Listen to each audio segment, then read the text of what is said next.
Bueno, Alfredo Zayat es licenciado en Economía, egresado de la Universidad de Buenos Aires y periodista. Dirige la sección Economía del diario Página 12. Es autor de varios libros de gran divulgación económica. Alfredo, tu tiempo. Hola, buenas tardes. Bueno, muchísimas gracias por la invitación para poder compartir con ustedes algunas ideas.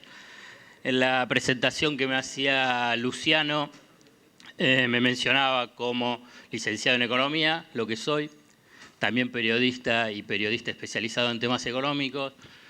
La verdad que a esta altura, lo que ha pasado en las últimas 2 o 3 décadas, no sé cuál de las dos profesiones es más peligrosa. Pero bueno, eso queda después a consideración de cada uno de ustedes.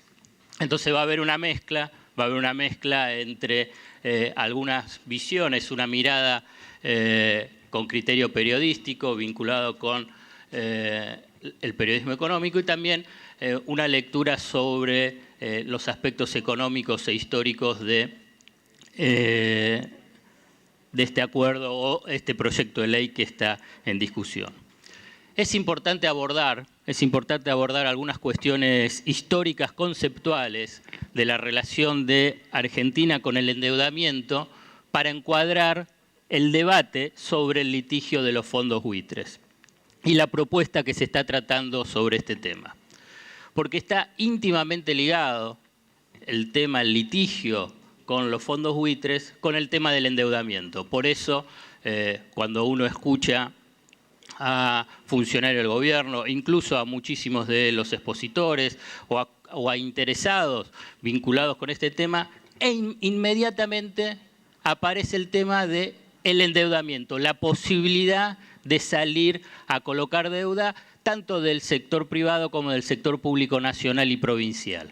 Por lo tanto, no es irrelevante hacer un marco histórico para comprender la relevancia de esta decisión, para conocer las consecuencias de una determinación con una mirada de corto plazo que se presenta siempre con una lógica financiera, pero que tiene efectos en el mediano y largo plazo en términos económicos y en términos sociales. Por eso es muy importante hacer una caracterización del endeudamiento en Argentina. Y cuando hablo del endeudamiento, insisto, porque cuando se habla de terminar con el litigio de los fondos buitres, aparece inmediatamente esta idea, esta proposición, este objetivo de salir a colocar emisión de deuda, o sea, emitir deuda. Y por consiguiente, reiniciar un ciclo de endeudamiento creciente para la Argentina. Entonces, resulta fundamental conocer cuál ha sido el recorrido de la deuda externa argentina porque tiene rasgos similares a lo largo de toda su historia. Desde el primer empréstito otorgado por los ingleses de la Baring Brothers en 1824 hasta el megacanje de deuda diseñado por Domingo Felipe Cavallo en 2001, que fue la última estación previa al default.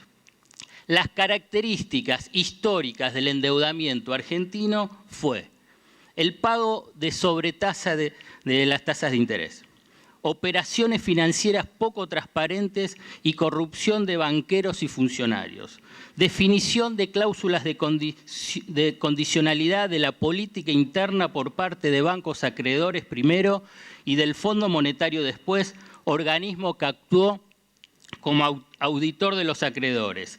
El desvío de fondos obtenidos de los préstamos hacia otros objetivos no previstos al momento de solicitar el crédito externo.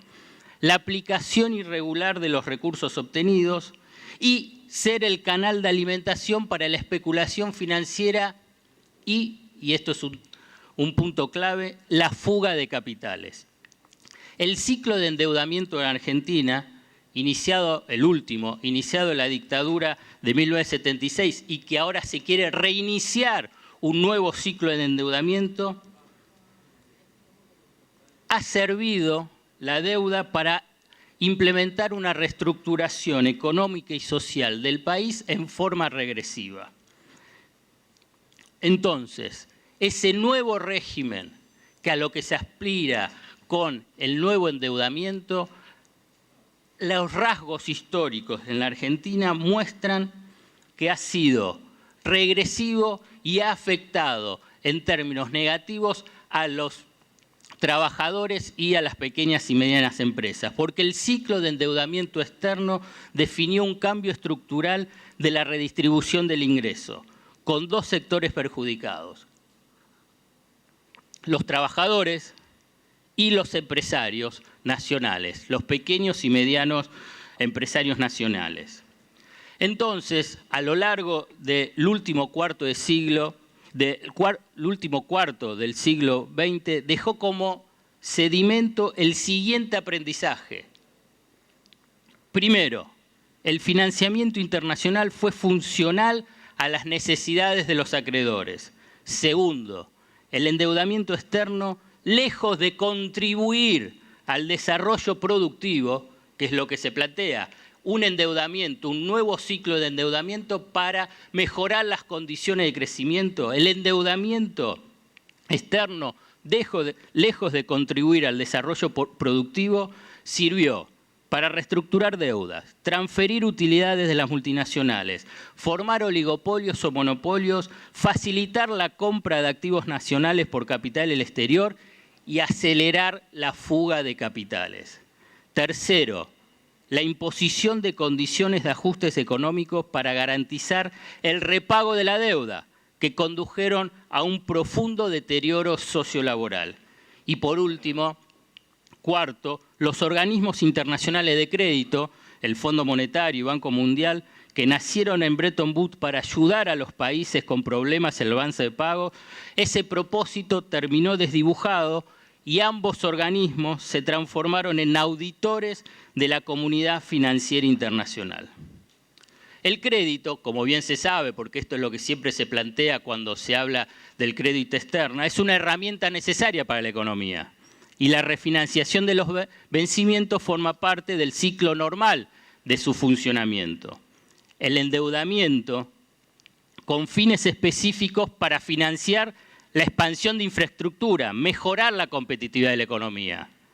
Sin embargo, en la Argentina se ha demostrado que el endeudamiento, este endeudamiento creciente, fundamentalmente ha servido para financiar la fuga de capitales.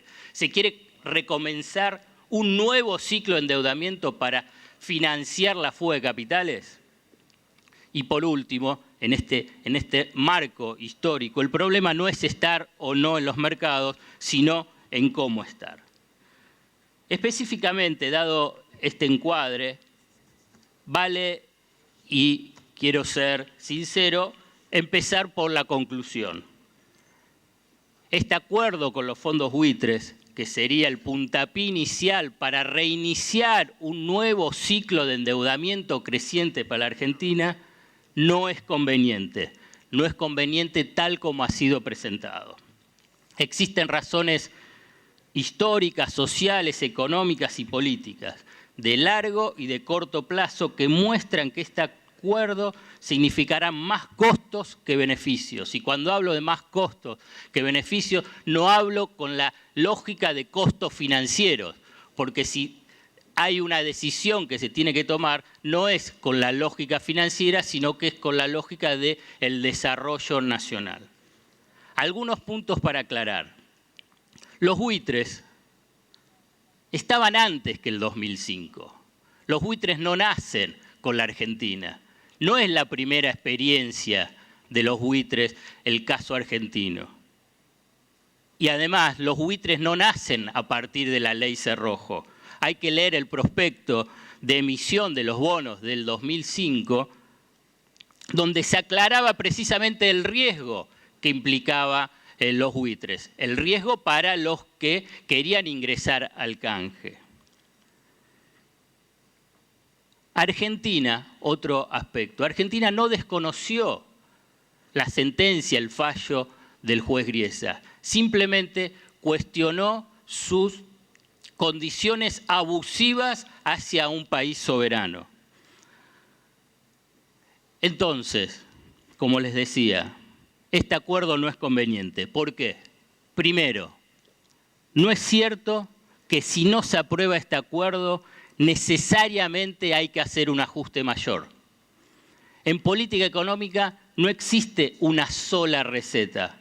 La inevitabilidad del ajuste, como era inevitable la mega devaluación. Son decisiones de política económica, en base a una concepción ideológica y política, y legítima concepción ideológica y política de hacer el ajuste o no hacer el ajuste, de ir a una mega devaluación o no ir a una mega devaluación. La economía, como definición, si quieren, no es una definición académica, ya que a veces las definiciones académicas, la verdad, poco sirve para la comprensión de los fenómenos económicos. La economía es un espacio de disputa de poder. Es un espacio de disputa de poder de cómo se distribuye la riqueza. Y un espacio de disputa de poder de cómo se distribuye la riqueza entre diferentes sujetos sociales que tienen intereses contrapuestos.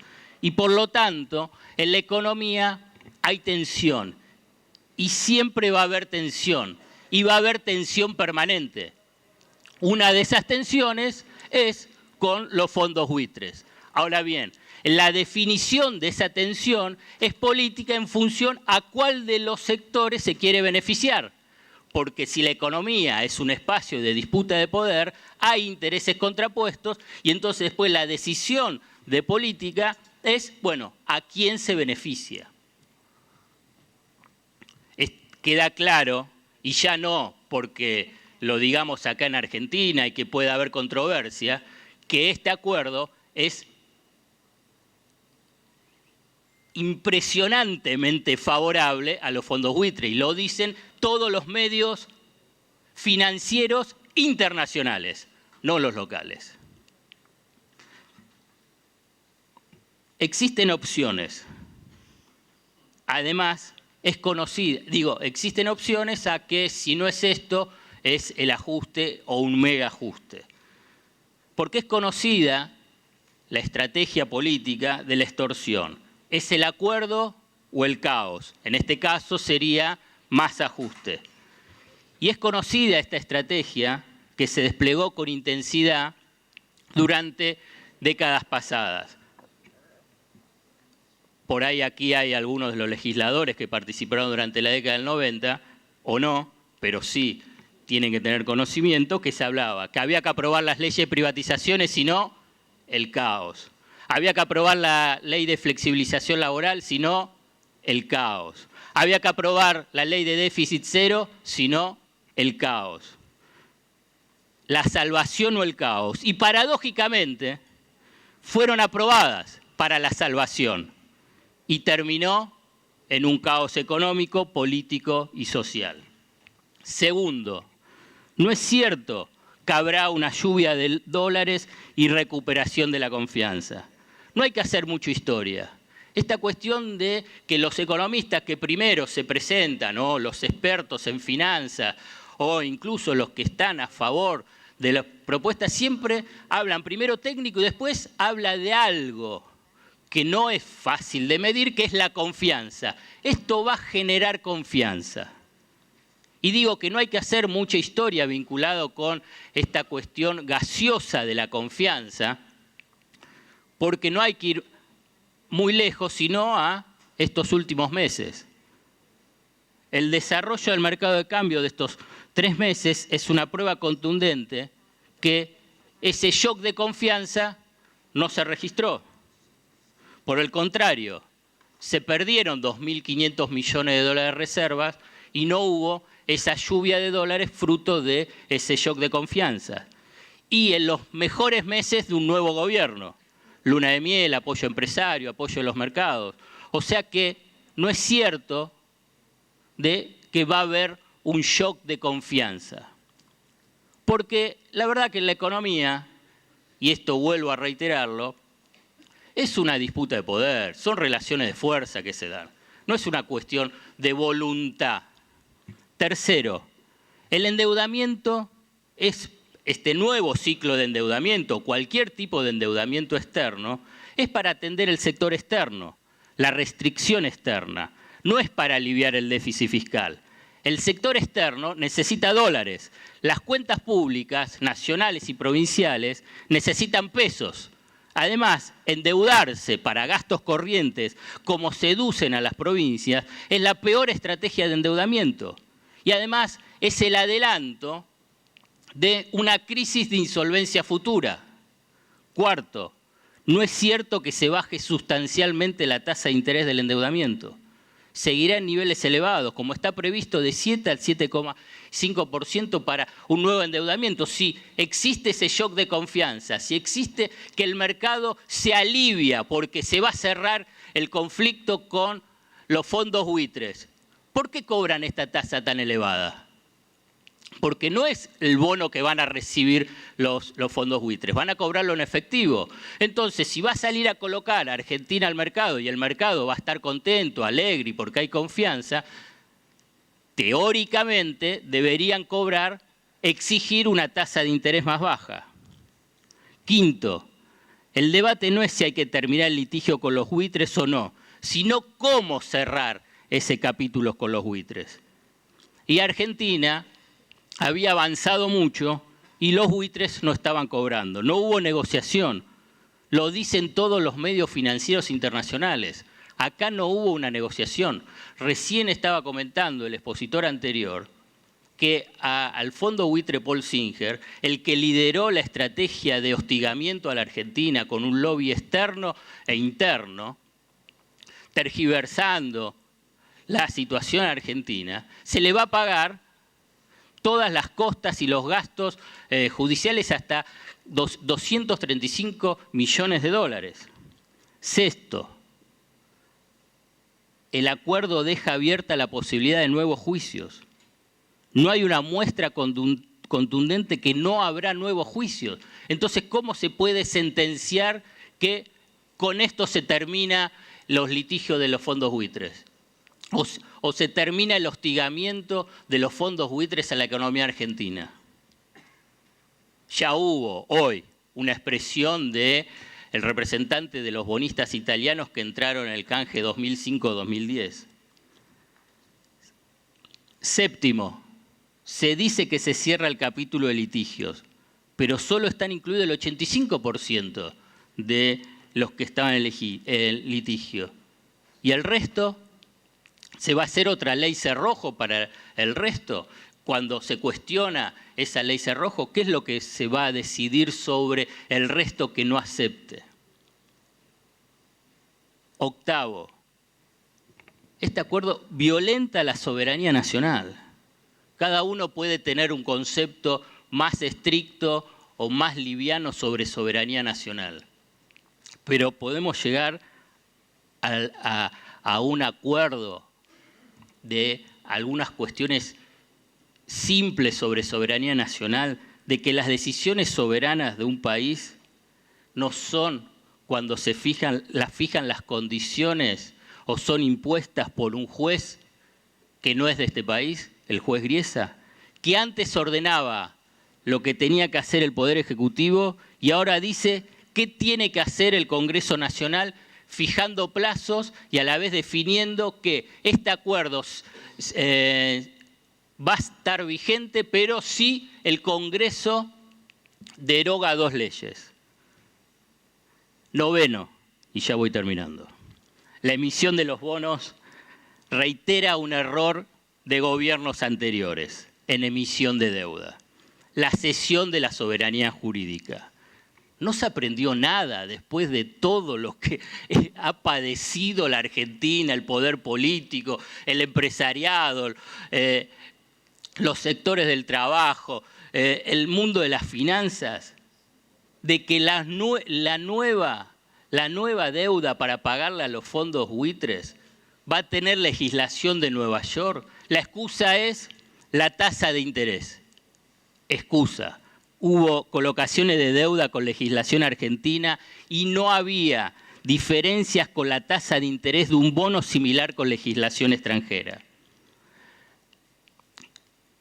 Por último, el Congreso lo pone en una situación de subordinación. No es un debate justo y equitativo. La negociación, el gobierno ya la tiene cerrada con los fondos buitre y se le pide al Congreso su aprobación solo contra promesas de un futuro mejor. Confiar en las finanzas globales para mejorar las condiciones de vida de la población, de los sectores más vulnerables, es inocente o una decisión deliberada para beneficiar al mundo de las finanzas. No se trata de ignorar la existencia del mundo de las finanzas, pero sí establecerle límites si el objetivo a alcanzar es el bienestar general. El acuerdo buitre es oneroso, no evitará el ajuste, incrementará los costos de financiamiento, someterá la política económica, significará abrir la puerta para el regreso al Fondo Monetario Internacional, a auditar la economía nacional y por consiguiente a establecerle condicionalidades. Se perderán márgenes de autonomía de la política económica. Por eso, y para cerrar, creo, humildemente, no es un acuerdo conveniente para el desarrollo de la economía argentina. Bueno, muchísimas gracias. Gracias, señor Zayat.